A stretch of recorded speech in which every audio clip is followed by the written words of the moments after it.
Good day, ladies and gentlemen, and welcome to another edition of The World This Week, in which we want to present to you the major summary of the story that has been happening for the week. We begin this story with something extraordinary in no other sport than the European Champions League. Paris Saint-Germain has emerged as the winner for the first time in history, not just as a winner, but as an invincible winner, defeating almighty Inter Milan 5 goals to 0. I bet you for over 100 years, if I am not mistaken, we have not seen such a score in the finals. Remember, all the odds were on Inter Milan after their narrow victory over Barcelona, and they were deemed favorites. Meanwhile, many people have just speculated that Paris Saint-Germain is going there to fulfill all righteousness and they will come out as loser. Unexpectedly, they have put up a brilliant performance, winning their first ever Champions League. That is something awesome and wonderful. Who could have believed?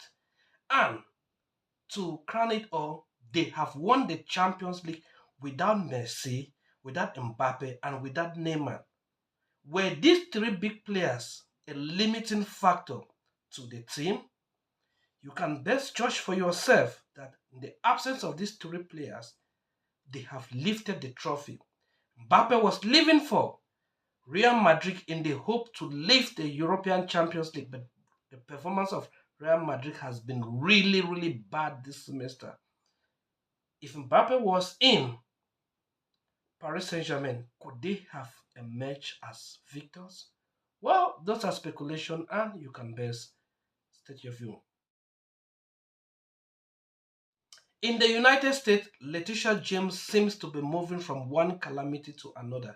And this time, there is the alleged misuse of her office, using her office in order to raise campaign funds, which is against the New York campaign fund laws of the state.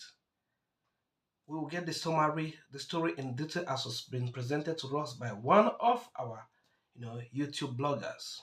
Now, y'all, your girl, Letitia James. Y'all know how many different types of corruption or alleged corruption we've talked about with Letitia James over the past many months. Potential mortgage fraud, potential insurance fraud, flying around on a private jet, not reporting it in the way that she's supposed to. All of this is alleged, of course. And now there's yet another thing where Letitia James has allegedly unethically used her office to support a mayoral candidate, potentially violating New York campaign finance laws. Now, y'all, the stakes are big. This is not a small thing. The stakes are very huge. This is the biggest of stakes for Letitia James. I'm gonna explain why. In our last video, we talked about her top op in New York, which is Andrew Cuomo. See, Letitia James, she made her moves to help remove Andrew Cuomo as governor several years ago. Now he's running for mayor, but Letitia James has her preferred candidate, Adrian Adams, okay? And Letitia James would rather see Adams as mayor because Adams is an ally of James, where if Cuomo becomes mayor, he'll probably try to return the favor to her. You know how she did him dirty? He'll probably try to do her dirty and help her opponents defeat her in the 2026 election. So James wants Adams in. This is her girl. But that doesn't mean she gets to violate New York campaign finance laws in the process. But that is the allegation. Let's take a look. But before we do, y'all,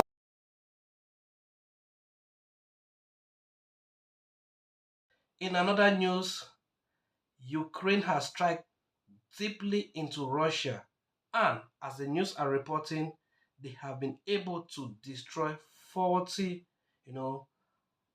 planes of the Russian military stockpile. This is coming just at the eve of the second round of negotiation for 2025. Is this a deliberate sabotage? Some analysts have said that Ukraine should not engage in what they are not able.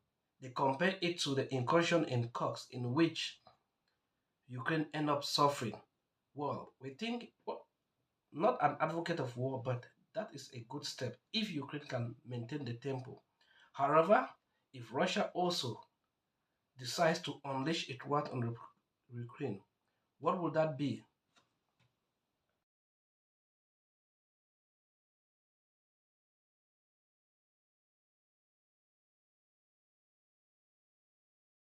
Many people, independents and Republicans, have said when you see Democrats crying foul over an issue, it means they are 10 times more guilty of that issue than they are trying to portray.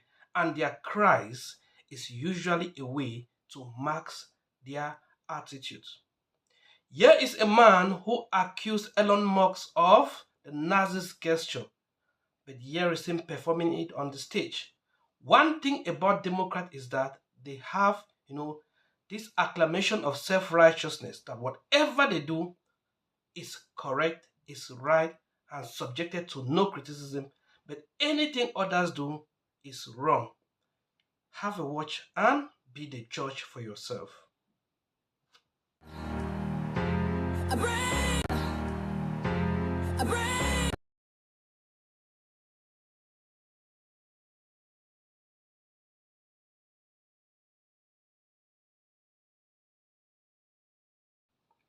Someone wrote a book, The Party is Over: How Republicans Went Crazy, Democrats Became Useless, and the Middle Class Shafted.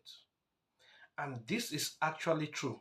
There are lots of Republicans that have gone crazy trying to oppose the policy of Trump, and the Democrats have become useless. You see, the Democrats care only for what 20% of the country actually desire. In fact, they prioritize the welfare of illegals, they prioritize the insane pleasure of the minority over the moral values of the majority. And there is a leadership crisis with their party, and everyone wants to portray himself as a leader. Their rating have been down very badly, despite the fact that Hakeem Jeffrey is trying to, belittle it, is trying to claim as if it is insignificant. Mr. Leader, you brought up polls, so let me tell you about a new one that just came out here at CNN this morning. It shows that only 19% of Americans say that your party can get things done. 36 say the same about Republicans. And just 16% say your party has strong leaders. It's pretty rough, and you are one of those leaders. How do you turn that around? Yeah, we don't have the presidency right now, so that's always going to be challenging a few months after a presidential election. But we have to continue to make the case, one, that Democrats, of course, are the party that is determined to make life more affordable for everyday Americans, for hardworking American taxpayers, that we believe that we need to lower the high cost of living, which for decades has been going up while the size of the middle class has been going down. So understandably, there's real frustration amongst the American people. They should be frustrated. But they're Housing frustrated costs are with too you high. as well, with Democrats as well. Of course, they're frustrated with the system. But what is interesting, Dana, I think you're aware of this, every single public poll that has come out since the Trump presidency has had congressional Democrats winning the generic ballot against congressional Republicans. And in fact, we know this is not simply speculative. In every single high-profile special election, the Democrats have been noted for lies telling, cover-up, and all sort of nonsense. And there is just no way. Things are really bad. He can do so much bad in such a small amount of time. Why can't we do such good? Let's not just talk about an alternative. Let's not study an alternative. Let's deliver the alternative. That was Maryland Governor Wes Moore, a potential 2028 contender in South Carolina this weekend, in trying to offer his party a path forward. And this morning, we have a brand new CNN poll that shows what voters are thinking about both parties. David Chalian joins me here at the Magic Wall to take us through this poll. So, David, what are the key takeaways? Yeah, This is where we left off on election night 2024, but we wanted to get a sense of where Americans are right now. And one key trend we're looking at here, Manu, is should the government do more, or is the government trying to do too much?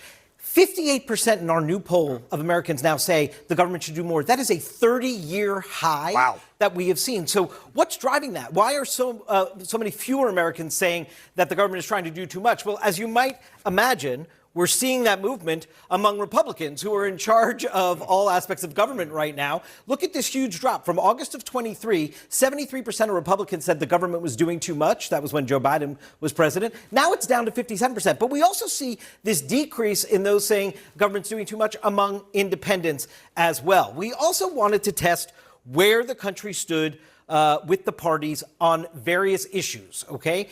The crime and policing is by far and away the Republicans' best advantage. R plus 13 now, R plus 14 a couple years ago. But look at the economy and immigration, two key Trump issues. You see, it's still a Republican advantage, but you see that advantage is narrowing on both of those key issues. This gets to what Amy was saying, I think, about some of the anxiety people have about the economy over the tariffs that we were talking about. A dead tie on world affairs, and where the Democrats have the edge, education, abortion, and climate change. We also took a look at some key attributes. This is how Americans sort of see the parties. Which party is better described as the party with strong leaders? Look at this. Wow. 16% of Americans say Democrats, 40% say that of the Republican Party. Now, overall, no party's doing great. Lots of Americans say neither of these qualities apply to either party. But look at how much worse off the Democrats are. A party that gets things done. Only 19% of Americans say that about the Democrats. 36% say it about the Republicans. In fact, the only place that the Democrats are numerically ahead, party of the middle class, this is basically a tie, though. Yeah. 34% say that of Democrats, 32% say that of Republicans. But this, I think, is the most fascinating. How do partisans talk about their own party? Right? So among Democrats and Democratic leaners, 32% say Democrats are the party with strong leaders. I mean, of their own kind, right? 82% of Republican leaders say that about the GOP. Only 41% of Democrats say they're the party that gets things done of their own kind. And I will just say, 51%, Manu, a majority of Democratic and Democratic leaners say neither party gets the party that gets things done attribute. Imagine that's the project that Democrats are working on. Yeah, and beyond the issues here, there's some structural problems with the Democrats as well. There are. And again, this is where we ended up on election night in another story, Hakeem Jeffrey had promised the Trump administration serious consequence if they go ahead to prosecute those who were trying to disturb ICE from carrying out their function. He did said if they crossed the red line, they were going to say something. And in an interview, he was being asked, now that the red line have been crossed and you promise, what are you going to do? He had nothing to say, and it was just like said that we are going to act, and when we come into Congress in the midterms election in 2026.